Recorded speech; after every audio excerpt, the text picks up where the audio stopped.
Bismillahirrahmanirrahim. Assalamualaikum warahmatullahi wabarakatuh. Alhamdulillah, wassalatu wassalamu ala rasulillah. Saudaraku sekalian, pada tahun itu, tepatnya tahun 11 Hijriah, di saat Rasulullah Sallallahu Alaihi Wasallam mau wafat, terjadi banyak tanda-tanda dan keanehan yang tidak seperti biasanya terjadi. Seolah-olah Rasulullah akan berpisah dengan para sahabat-sahabat pada saat itu. Di antara lain keanehan yang terjadi pada diri Rasulullah Sallallahu Alaihi Wasallam, beliau beriktikaf selama 22 hari 22 malam. Dia tidak pernah keluar dari Masjid Nabawi, yang biasanya dia beriktikaf selama 10 hari 10 malam. Yang namun pada saat itu beliau iktikaf selama 22 hari 22 malam. Dia tidak pernah keluar daripada Masjid Nabawi. Saudaraku sekalian, jikalau kita sholat di Masjid Nabawi tepat di mihrab, maka di samping mihrab itu di sebelah kirinya ada satu tiang yang bernama Ustuwanatus Sarir. Ustuwanah yang artinya tiang, sedangkan sarir yang berarti tempat tidur. Karena di bawah tiang itulah diletakkan tempat tidur Rasulullah Sallallahu Alaihi Wasallam, dan disitulah Rasulullah beriktikaf. Di samping itu ada tiang yang bernama Ustuwanatul Haris, yang artinya penjaga. Disitulah tegaknya penjaga Nabi, yaitu Sayyidina Ali ibni Abi Thalib radhiyallahu an. Di Ustuwanatus Sarir itulah para sahabat melihat Nabi saat bangun daripada tidurnya, nampak berbekas di punggungnya atau di pundaknya bekas ayaman pelepah kurma yang dijadikan sebagai alas tidurnya. Lalu para sahabat ingin membelikannya kasur yang empuk, permadani yang lembut. Tetapi apa jawab Rasulullah pada saat itu? Itu tak layak bagiku. Biarkan aku berada di atas ayaman pelepah kurma ini saja. Berbekas di kulitnya yang lembut Rasulullah Sallallahu Alaihi Wasallam. Saudaraku sekalian, betapa malunya kita yang melekatkan kulit ini di atas kain yang lembut. Di bawah kain itu ada kasur yang tebal. Lalu di bawah kasur yang tebal ada alas yang tinggi untuk menopang kasur tersebut. Lalu kemudian kita meminta kepada Allah Subhanahu wa taala, wa adkhilnal jannata ma'al abrar. Masukkanlah kami ke dalam syurga beserta orang-orang yang baik, beserta Rasulullah Sallallahu Alaihi Wasallam. Sedangkan beliau berbekas di pundaknya karena beralaskan pelepah kurma yang diayam. Begitulah kehidupan beliau. Lalu selesai bulan Ramadan, masuklah bulan Syawal. Setelah itu masuklah bulan Dzulqa'dah. Setelah bulan Dzulqa'dah maka masuklah bulan Zulhijjah. Di bulan Zulhijjah itulah beliau menunaikan ibadah haji yang sebelumnya telah difardukan, tetapi baru dilaksanakan pada tahun itu, yang disebut dengan haji wada atau haji selamat tinggal atau perpisahan. Karena memang setelah itu Rasulullah Sallallahu Alaihi Wasallam wafat. Pada saat itu beliau pergi ke Mekah Al-Mukarramah. Banyak terjadi keanehan. Biasanya beliau berkorban satu untuk keluarganya dan satu ekor lagi untuk umatnya. Namun pada saat itu, tepatnya di Mina, ia tidak menyembelih 2 ekor, tetapi ia menyembelih dengan tangannya sendiri sebanyak 63 ekor unta. Tepat pada angka 63, beliau berhenti dan dilanjutkan oleh Sayyidina Ali sebanyak 37 ekor, maka lengkaplah 100 ekor. Tidak ada satupun sahabat berfikir ada tanda-tanda sesuatu kenapa beliau berhenti di angka 63. Baru setelah Rasulullah Sallallahu Alaihi Wasallam mau wafat, beberapa bulan setelah itu barulah para sahabat mengerti yang bahwa Rasulullah tidak mau kosong berkorban di setiap tahun di dalam hidupnya. Lalu Rasulullah Shallallahu Alaihi Wasallam kembali ke kota Al-Madinah Al-Munawwarah. Masuk bulan Muharram, lalu masuk bulan Safar, lalu masuk bulan Rabiul Awal. Lalu kemudian beberapa hari sebelum beliau wafat, ia berziarah ke makam Baqi' yang ada di samping Masjid Nabawi sebelah kiri. Pulang dari Baqi', beliau merasakan sakit kepala yang sangat keras yang diadukan kepada Sayyidatuna Aisyah. Beliau juga mengadukan sakit yang masih terasa sisa-sisa tertelan racun yang diberikan seorang wanita Yahudi 3 tahun yang lalu tepatnya, yaitu tahun ke-7 daripada Hijriyah. Di ketika itu orang-orang Khaybar mengundang Rasulullah Sallallahu Alaihi Wasallam di perkampungan Yahudi Khaybar. Perlu kita tahu, di Madinah ada Yahudi yang namanya Bani Nadir, ada Yahudi yang namanya Bani Khuraidah, dan ada Yahudi Bani Qainuqa, dan ada Yahudi yang namanya Khaybar. Saat diundang, mereka bertanya kepada Rasulullah, makanan apa yang paling disukai Nabi? Lalu Rasulullah menjawab, makanan yang ia sukai adalah kaki kambing bagian depan. Lalu mereka sajikan kaki kambing itu. Rupanya di bagian itu mereka menanamkan racun yang sangat mematikan. Sahabat Nabi yang memakan itu daging langsung meninggal di tempat. Sedangkan Nabi, sepakat semua ahli sirah yang bahwa Rasulullah memasukkan ke dalam mulutnya. Tetapi para mereka ahli sirah bertentangan atau terjadi khilaf tentang menelan akan daging tersebut. Maka segera Jibril alaihissalam memberitahu yang bahwa itu ada racunnya. Langsung pada saat itu Rasulullah memuntahkan daging tersebut. Tapi ada beberapa tetes air liur yang masuk ke dalam. Lalu kenapa semua itu bisa terjadi? Bukankah Rasulullah dijaga oleh Allah? Bukankah malaikat ditugaskan dengan wahyu yang disampaikan kepadanya untuk menjaga Rasulullah? Maka hikmah di balik itu semua, menurut para ahli sirah, Allah ingin menyempurnakan nikmat kepada Nabi Muhammad Sallallahu Alaihi Wasallam. Bukan hanya nikmat sebagai penutup segala nabi dan rasul, tetapi juga nikmat mati sebagai mati syahid. Lalu kemudian Rasulullah Sallallahu Alaihi Wasallam sempat mengalami kehilangan kesadaran. Lalu para sahabat mengambilkan air di dalam kirbah dan dituangkan ke wajah Rasulullah Sallallahu Alaihi Wasallam. Ketika air itu disiramkan ke wajahnya, Rasulullah pun tersadar. Saat ia tersadar, apa yang dia inginkan? Banyak di antara kita saat terbangun daripada pingsan, kita menginginkan makanan, kita menginginkan kenikmatan. Tapi Rasulullah menginginkan salat berjamaah dibawakan ke Masjid Nabawi. Tapi pada saat itu badannya lemah, kakinya tak sanggup untuk melangkah. Lalu dipapah oleh Sayyidina Ali berserta Fadl ibnu Abbas, yang keduanya adalah saudara seperti saudara kandung. Ayah Rasulullah bernama Abdullah. Abdullah punya saudara yang namanya Abbas. Abbas itu punya anak lelaki, itulah yang bernama Fadl bin Abbas. Abdullah juga punya saudara kandung yang bernama Abu Talib. Abu Talib punya anak lelaki, itulah Ali bin Abi Talib.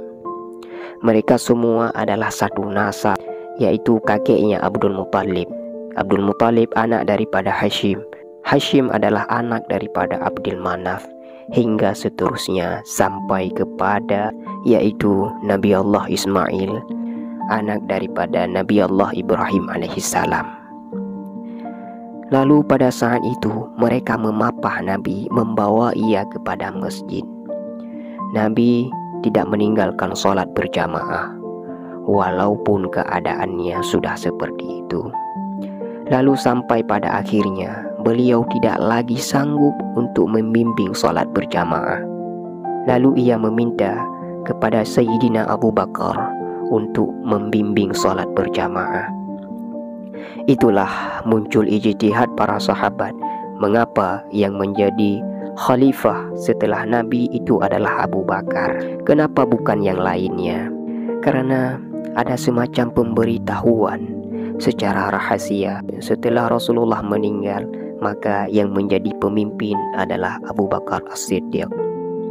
Maka berbaiatlah para sahabat setelah Rasulullah wafat.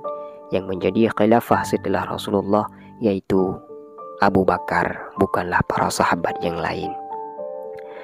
Lalu tepatnya 5 hari sebelum beliau wafat, tepatnya pada hari Rabu, diberikan kekuatan oleh Allah Subhanahu wa Ta'ala, dipapahnya Nabi oleh Fadl dan Ali, lalu dibawa ke masjid. Lalu Rasulullah naik ke mimbar. Sampainya di sana di atas mimbar, apa kata Rasulullah? Siapa yang pundaknya pernah aku cambuk? Saat aku mencambuk unta, lalu ujung tombak itu mengenai pundaknya. Lalu dia merasa sakit hati, namun dia tidak menuntut karena segan, karena aku ini adalah seorang nabi. Maka saat ini pundakku, silahkan balas. Para sahabat semua terdiam. Sahabat tahu masa-masa perpisahan itu akan datang.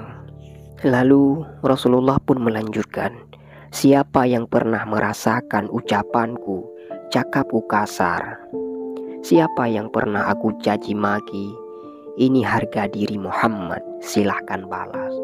Lalu semua para sahabat pun terdiam pada saat itu. Lalu Nabi pun bertanya, siapa yang pernah ia pinjamkan akan uangnya yang belum ia bayar? Kemudian tegaklah seorang sahabat, ia menjawab, ya Rasulullah, engkau pernah meminjam uang 3 dirham padaku dan belum engkau membayarnya. Lalu Rasulullah pun menyuruh Fadl untuk menyerahkan utang tersebut, karena Nabi tidak ingin tertinggal semua hal-hal yang menyangkut dengan manusia yang lainnya. Kalau pernah tersakiti fisik, pipi yang tertampar, rambut yang tertarik, kulit yang terluka, jangan sampai kita bawa mati menghadap Allah. Kalau ada pernah hati yang tersakiti, jangan sampai ada hati yang tersakiti orang yang sakit, maka minta maaflah. Yang namun pada saat itu para sahabat sudah merasa tidak enak hati. Rasa-rasanya detik-detik perpisahan dengan Rasulullah itu akan segera tiba, dikarenakan dengan segala tanda-tanda yang dirasakan oleh mereka itu, mulai dari bulan Ramadan sampai ketika beliau ziarah ke Bukit Uhud bersama para sahabat. Sampainya dia di sana, lalu dia memberikan salam kepada para syuhada Uhud yang ada di sana. Lalu apa kata beliau pada saat itu? Assalamualaikum ya ahlal mu'minin, wa inna insyaallah lawahiqun. Sejahtera di atas kamu wahai ahlal mu'minin yang ada di Bukit Uhud, dan insya Allah kami ini semua akan menjumpai para kalian yang ada di sana. Maka perkataan itu seolah-olah adalah salam perpisahan. Seakan-akan tak lama lagi Rasulullah akan meninggalkan mereka pada saat itu. Kemudian sampailah mereka melihat Rasulullah terbaring tidak berdaya. Rasulullah pun memilih kamarnya bersama Aisyah, karena kamar itu yang paling dekat dengan mihrabnya. Kira-kira jaraknya lebih kurang hanya 22 meter saja. Biasanya pada ketika subuh Bilal mengetuk pintu Rasulullah, karena Rasulullah biasanya beliau salat qabliyah itu di dalam kamarnya. Bilal mengetuk pintu untuk bertanya kepada Rasulullah, sudah bolehkah iqamah ya Rasulullah? Maka jikalau Rasulullah mengatakan aqimus shalah ya Bilal, maka barulah Bilal iqamah pada saat itu. Tetapi pada hari itu sudah tidak ada lagi signal yang datang daripada Rasulullah. bahkan dipapah pun dia tidak sanggup untuk berdiri.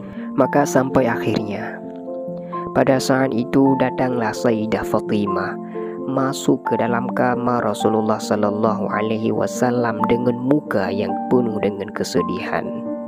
Namun pada saat itu Rasulullah membisikkan sesuatu di telinga Fatimah. Lalu pada saat itu Fatimah pun tersenyum. Di saat yang sama wajahnya yang terlihat gembira mendengarkan sesuatu yang dibisikkan oleh Rasulullah pada saat itu. Setelah itu berlalu, Aisyah pun bertanya kepada Fatimah, "Apa yang dibisikkan Rasulullah, wahai Fatimah?" Maka Fatimah pun menjawab, "Tidak lama lagi setelah Rasulullah, maka akulah yang akan menghadap Allah Subhanahu wa Ta'ala." Kenapa Fatimah tersenyum? Karena Rasulullah berbisik, "Engkau yang pertama di antara keluargaku yang bersama denganku yang akan menyusulku." Dan ucapan Nabi itu memang benar adanya. Setelah 6 bulan lamanya, Sayyidah Fatimah menyusul Nabi Muhammad Sallallahu Alaihi Wasallam untuk menghadap Allah Subhanahu wa Ta'ala. Anaknya dikatakan oleh Rasulullah, "Inna Hasan wal Husain Sayyidah Syababi Ahlal Jannah," yang bahwasanya mereka adalah pemimpin-pemimpin pemuda ahli syurga.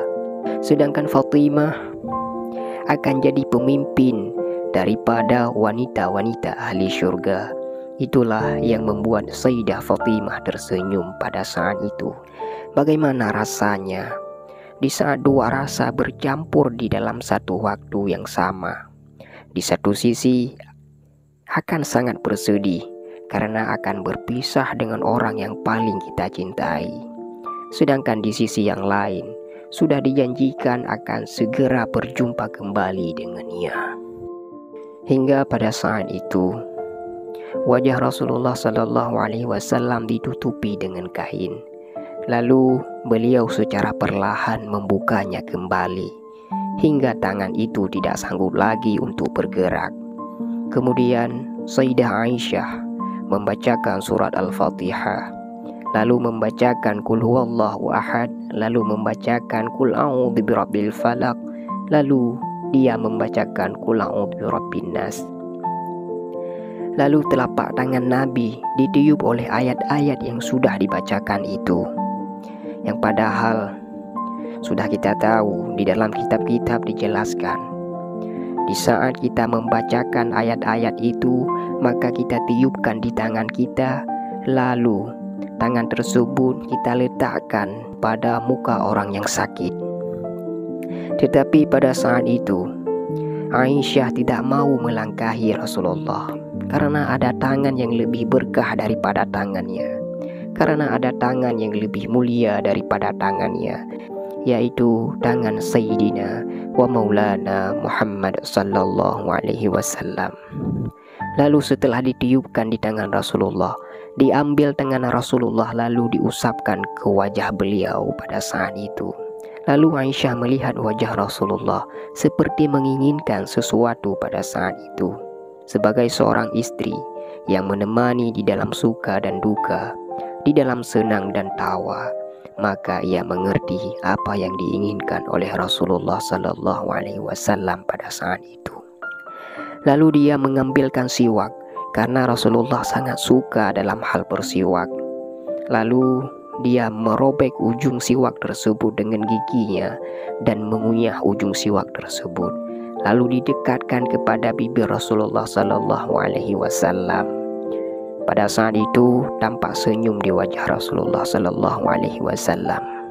Hingga hari Senin itu tubuhnya semakin lemah. Lalu Nabi berkata, "As-salah, as-salah, as-salah." Dia menyuruh kita yang bahwa kita tidak meninggalkan akan sembahyang.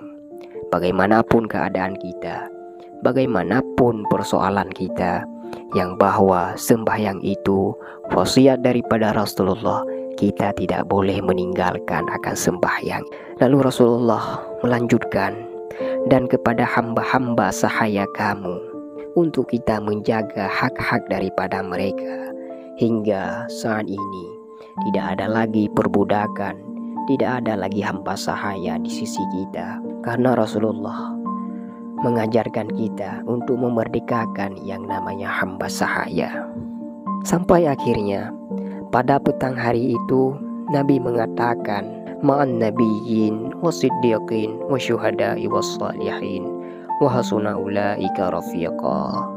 Dia akan bersama para nabi, dia akan bersama orang-orang yang benar, dan dia akan bersama orang-orang yang mati di dalam keadaan syahid, dan dia akan bersama orang-orang yang saleh. Karena kan mereka itulah sebaik-baik daripada teman. Hingga puncaknya dia mengatakan, Allahumma rafiqil a'la. Aku akan bersama Allah Subhanahu wa ta'ala. Dan itulah puncak daripada perkataan beliau pada saat itu. Lalu nampak perlahan ruh itu keluar daripada jasad Nabi Sallallahu Alaihi Wasallam di kamar yang agung dan mulia dan di tempat yang mulia. Dikarenakan Rasulullah berkata, ma bainal baiti wa mimbari rawdatul min riyadil jannah. Maka pada saat itu wafatlah Rasulullah Sallallahu Alaihi Wasallam. Inna lillahi wa inna ilaihi raji'un. Sampailah berita itu kepada para sahabat. Ada sahabat yang tak tahan, maka dia tersendat sampai ke kerongkongannya. Hingga berita itu sampai kepada Sayyidina Umar bin Khattab. Umar adalah orang yang sangat hebat. Umar adalah orang yang sangat pemberani. Sebelum ia masuk Islam, tak ada satu orang pun yang berani membaca Al-Quran dengan suara keras. Semuanya harus bersembunyi-sembunyi. Tetapi di saat Sayyidina Umar masuk Islam, maka orang-orang sudah bebas pada saat itu. Mereka berani membaca Al-Quran dengan lantang di khalayak umum dan di khalayak ramai. Maka pada saat itu sampailah berita itu kepada Umar bin Khattab. Lalu orang itu menyampaikan kepada Umar bin Khattab, ya Umar, bahwasanya Rasulullah Sallallahu Alaihi Wasallam itu telah wafat. Maka seketika itu langsung Sayyidina Umar mencabut pedangnya seraya berkata, man qala inna Muhammadun qad mata. Siapa saja yang mengatakan bahwa Muhammad itu telah mati, maka akan aku pancung kepalanya. Maka saat itu datanglah Abu Bakar. Lalu Abu Bakar pada saat itu beliau membacakan ayat, wa ma Muhammadun illa rasulun qad khalat min qablihi rusul afa in mata aw qutila inqalabtum ala aqabikum. Wahai Umar, yang bahwasanya Muhammad itu adalah seorang rasul, dan sudah banyak yang terdahulu para rasul itu telah wafat. Ada kala mereka itu mati seperti biasanya, dan ada kala mereka itu mati dikarenakan mereka dibunuh. Lalu, apakah kalian ingin meninggalkan akan agama ini? Apakah kalian akan murtad di saat tidak ada lagi rasul di sisi kalian? Maka di saat Umar mendengarkan ayat itu, langsung jatuh pedang yang ada di tangannya pada saat itu. Padahal Umar adalah seorang yang hafal akan Al-Quran. Umar itu adalah 40 sahabat daripada Qutubul Wahyu. Akan tetapi di saat pukulan itu tiba pada dirinya, maka seolah-olah apa yang dia tahu, apa yang dia hafal, seolah-olah itu lenyap seketika pada saat itu. Di saat pukulan berat datang kepada kita, maka seolah-olah yang kita tahu itu akan lupa pada saat itu. Yang namanya cinta itu akan mengalahkan segalanya. Umar tidak bisa menahan itu. Tetapi dengan datangnya orang tua yang santun itu, yaitu Abu Bakar As-Siddiq, maka ia mampu membuat pedang itu yang jatuh daripada tangan Umar bin Khattab pada saat itu. Lalu sedangkan para sahabat yang lainnya, keadaan mereka pun sama terpukulnya, sama seperti sahabat-sahabat yang lainnya. sampai Bilal tidak sanggup tinggal di kota Al-Madinah Al-Munawwarah pada saat itu. Bagaimana mungkin ia bisa sanggup tinggal di sana? Karena setiap subuh ia yang mengetuk pintu itu. Sekarang tidak ada lagi yang bisa ia lakukan, dan tidak ada lagi yang keluar daripada pintu itu.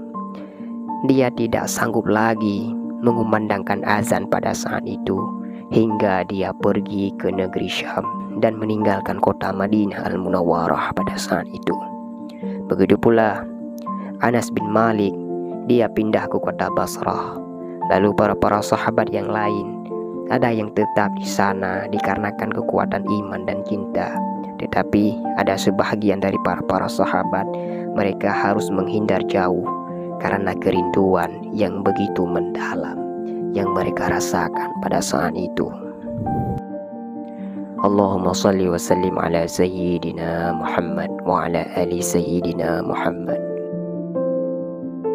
Hasbunallah wa ni'mal wakil, ni'mal maula wa ni'man nasir, wahdina siratal mustaqim.